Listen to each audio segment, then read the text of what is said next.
오늘의 핫 이슈입니다. 최현주 보도국장 오늘 소식 전해주시죠. 일부 주정부 차원에서 진행 중인 투표 접근성 축소 정책에 조 바이든 대통령이 아주 강력한 대응 방침을 밝혔습니다. 카멜라 해리스 부통령을 투표권 보호 책임자로 지정을 했는데 자세한 내용 살펴봅니다.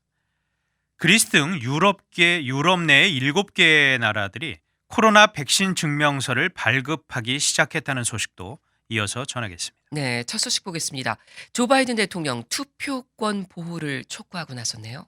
네, 투표권 제한 움직임에 맞서 Fight like heck, 죽도록 싸우겠다. 바이든 대통령이 이렇게 강력하게 밝혔습니다. 바로 지난 1일 털사 인종대학살 100주기를 맞아 오클라호마주 털사를 방문한 자리에서 연설을 통해 이렇게 말했는데, 투표에 관한 신성한 권리가 전례 없는 강도로 공격을 받고 있다라고 강조했습니다. 연방 정부와 의회가 여기에 조속히 대응을 해야 한다라고 밝혔는데, 이런 노력을 이끌 책임자로 카멜라 해리스 부통령을 지명을 한 것입니다. 네, 이 바이든 대통령이 투표에 관한 신성한 권리가 공격받고 있다, 이렇게 얘기했다는데 어떤 의미인가요? 일부 주정부 차원에서 진행 중인 투표 접근성 축소 정책을 가리킨 말입니다.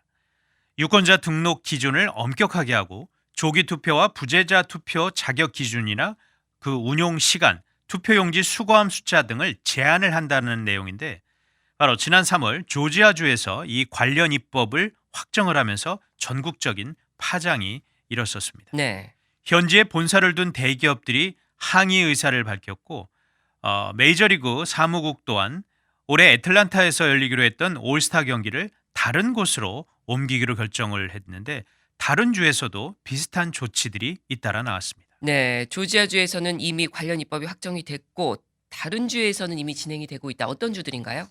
네, 플로리다 주에서도 지난달 비슷한 내용의 선거법 개정을 단행을 했습니다.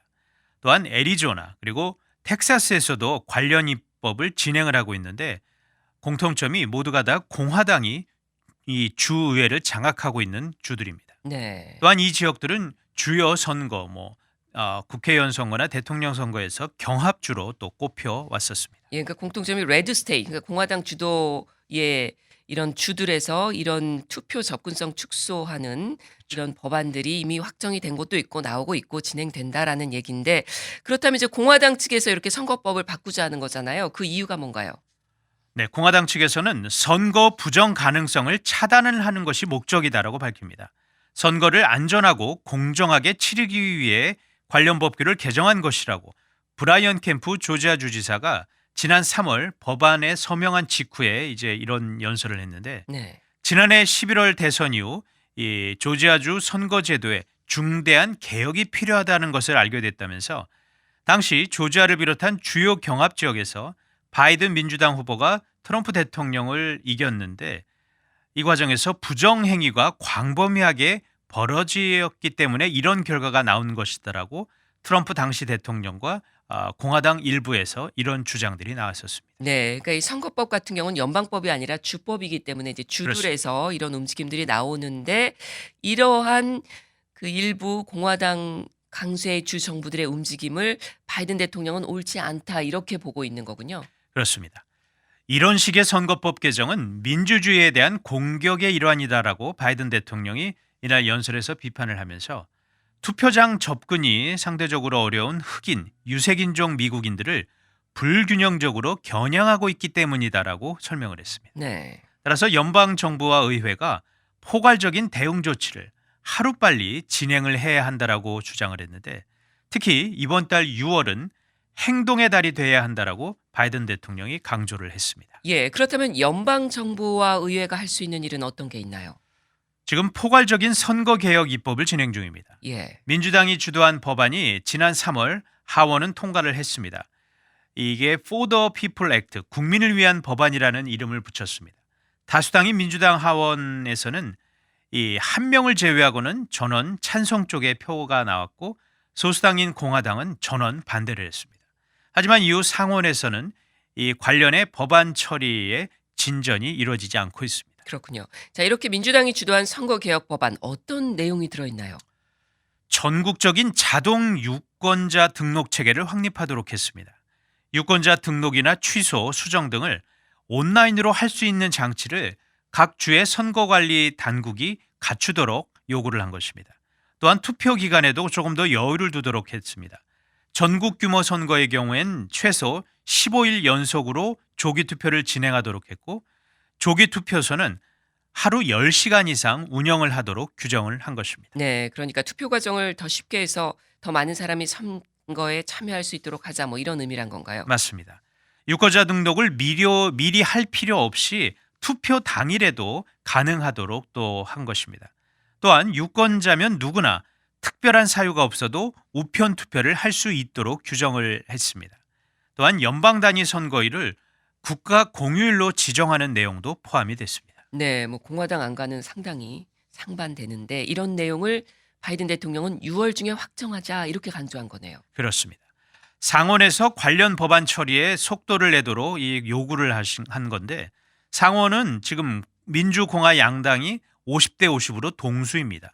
게다가 민주당 의원 중에서도 조 맨친 의원이나 크리스틴 시네마 의원 등이 이 관련 법안에 좀 부정적인 입장을 밝혔습니다. 그렇기 때문에 가결이 쉽지만은 않을 전망인데, 바로 이들 의원을 바이든 대통령이 이날 털사 연설을 통해서 민주당 자당 의원들을 압박을 한 것 아니냐, 이렇게도 해석이 됩니다. 네, 자, 바이든 대통령이 이 사안에 대해서는 이 해리스 부통령에게 책임을 맡겼다고 했잖아요. 그렇다면 해리스 부통령 이와 관련해 어떻게 활동할 계획인지 밝혔나요?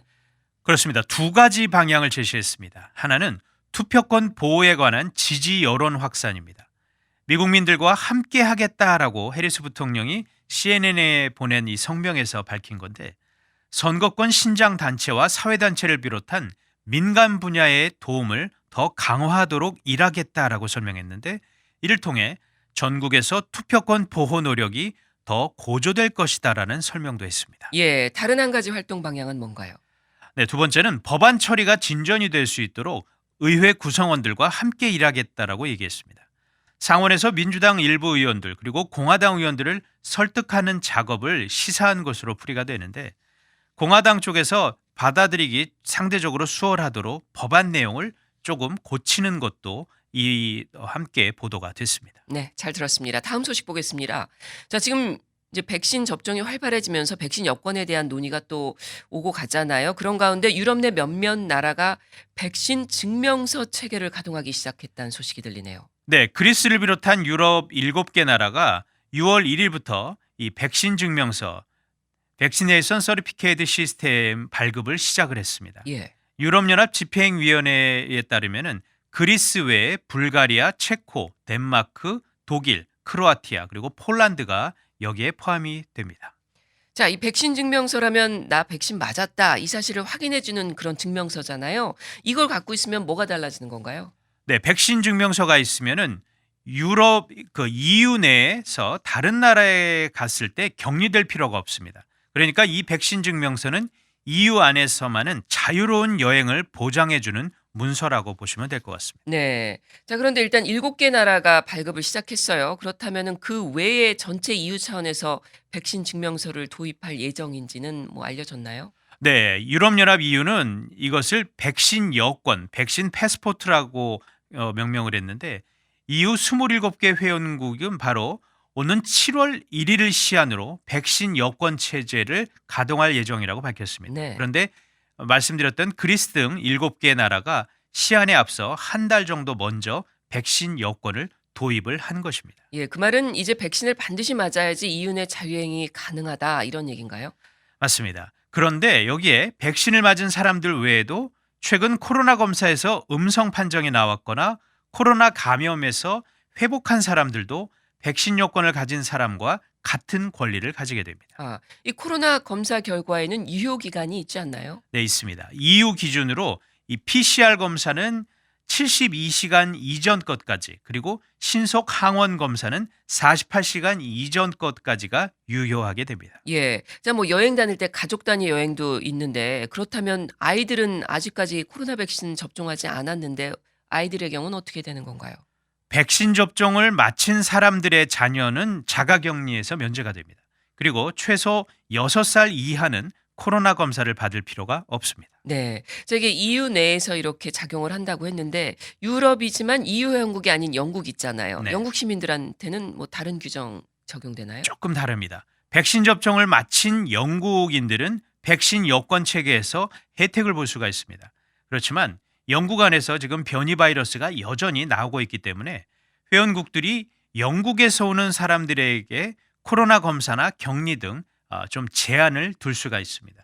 또 EU 회원국들은 영내에 코로나 상황이 나빠지면 언제든지 외국인 입국을 제한할 수 있다는 그런 또 예외 조항 사항도 뒀습니다. 그렇군요. EU에서 이렇게 백신 여권 체제를 도입하는 건 뭐 아마도 이번 여름철 관광을 염두에 둔 조처다. 뭐 이렇게 볼 수 있겠네요. 물론입니다. 그게 가장 큰 이유입니다.